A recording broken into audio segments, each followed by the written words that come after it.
issue that sort of loomed large over the day was, what did George Floyd say in that clip? Why was that such a big issue for both sides today?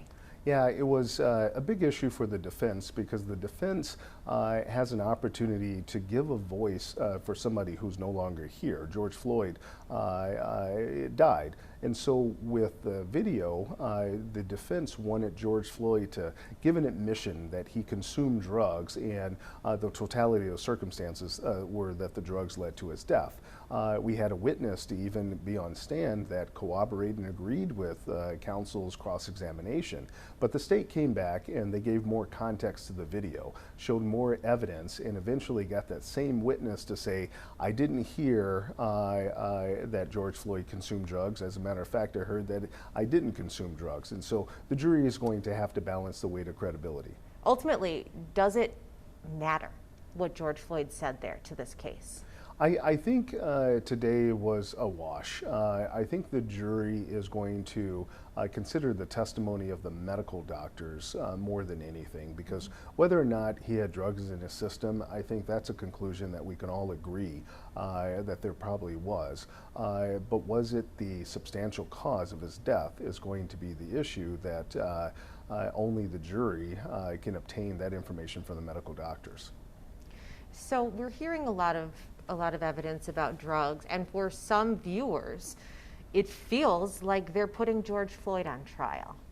As an attorney, what can you say to those viewers? Yeah, absolutely. I mean, to a certain extent, with regard to the historical context, especially when you deal with the cultural issues of George Floyd being black and the backdrop of a white police officer, and the fact that, well, I didn't kill him, he killed himself because of his actions, you know, that doesn't resonate with people outside the courtroom, especially Black America, as much.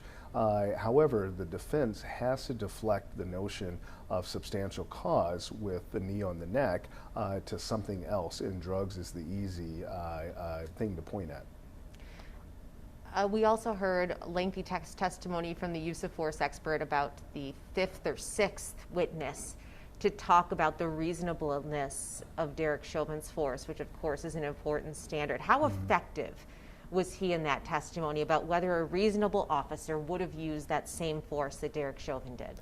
Yeah, I think he was effective to a limited extent of giving his experiences in his life on the job. And they talked about LA and they talked about his circumstances of being there.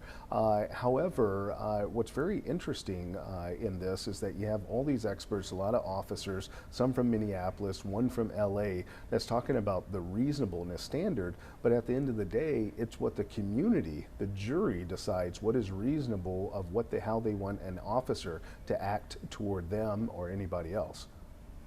So this human notion of jurors are looking at it not that much differently than those of us who are watching it are. Absolutely, and I wouldn't be surprised if the state connects that human notion, as you mentioned, to when I'm in your custody, I'm in your care. And that's where it could possibly be very powerful for the juror on behalf of the state. Thank you, Lee. That's all I have. Thank you. You can talk for just 5 seconds about, if you want, about they have the Final Four. I just need a nice wide shot of you. Oh, okay, great. That's okay. About the Final Four, yeah. One thing that I will say this. I'm very surprised that we haven't seen an expert, and maybe an expert to come, to talk about what we mentioned in the law, the pharmacokinetics.